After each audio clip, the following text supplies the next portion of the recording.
ఇవాళ రాయలసీమ స్పెషల్ రాగి సంగటి గట్టికాళ్ళ పులుసు ఎలా చేసేయాలో చూసేద్దాం రండి.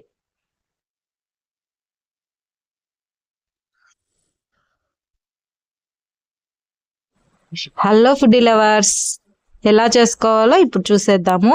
నీట్గా వాష్ చేసుకున్న గట్టికాలలో సరిపడా ఉప్పు పసుపు వేసి బాగా మిక్స్ చేసి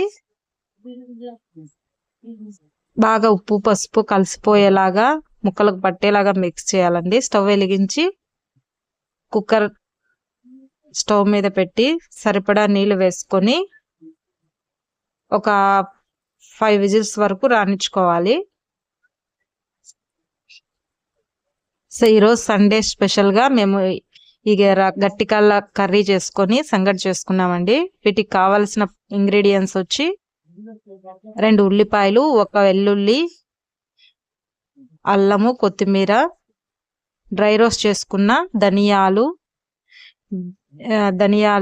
వట్టి మిరపకాయలు, కొబ్బరి డ్రై రోస్ట్ చేసుకొని వీటన్నిటిని మిక్సీ ఆడించి పెట్టుకోవాలి. కడాయి పెట్టి అందులో నూనె వేసి నూనెలో మసాలా వేసుకొని బాగా పచ్చివాసన పోయేలాగా వేయించుకోవాలి. మళ్ళీ 1 టమాటా ఇందులోనే కట్ చేసి వేసుకొని బాగా కలుపుకోవాలండి.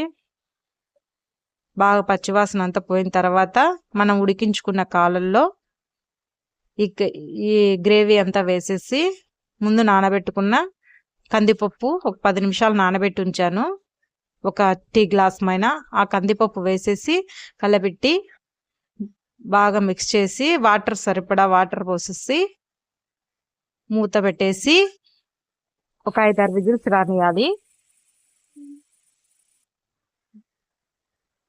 ఇప్పుడు నోరూరించి గట్టికాళ్ళ కర్రీ రెడీ అయిపోయింది చూడండి. చాలా సింపుల్గా తయారైపోతుంది. తక్కువ ఇంగ్రీడియంట్స్తో ఒకసారి ట్రై చేయండి. టేస్ట్ అదిరిపోతుంది. నచ్చితే లైక్, షేర్ అండ్ సబ్స్క్రైబ్ చేయండి. ఇలా తయారు చేసుకొని తింటే మీరు మా రాయలసీమకు వచ్చి తిన్నట్టే ఉంటుందండి. Thanks for watching.